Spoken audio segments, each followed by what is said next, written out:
اس میں حضرت شیخ سے اوپن مائل ما ورته مته چې په قومي اسمبلی کې وي هلته یو مسله مخې ته رااله د حج په مسله کې هغه کاظمي نوم یو منسټر او په یو ډېر لوی تعداد کې هغه چې کوم نه کرپشن کړو شیخ صاحب هغه کمیټې چیرمن جوړ شو شیخ صاحب هلته داسې یو تاریخي فیصله وکړله چې تر څو پاکستان موجود وي تر څو د پاکستان آئین موجود وي چې تر څو د پاکستان پارلیمنت موجود وي اے د مردان نوجوانانو خلک به تاسو ته د عزت او د قدر په نگاه سره ګوري شیخ قاسم صاحب په دې فیصله کې د 1 کروڑ نه د 1 ارب روپو پیشکش هم مسترد کو بیا د هغې نه وروسته مینت او زاري وکړه هغه هم مسترد کو بیا د هغې نه وروسته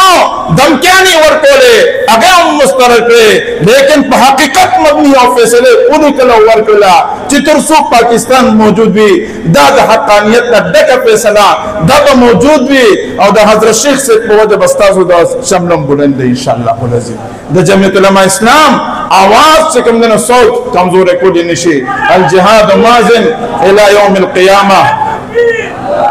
د حق او د باطل دا معرکه به وي خو خوږو عزتمندو موږ د حق سپایان یو د حق سره ولاړ یو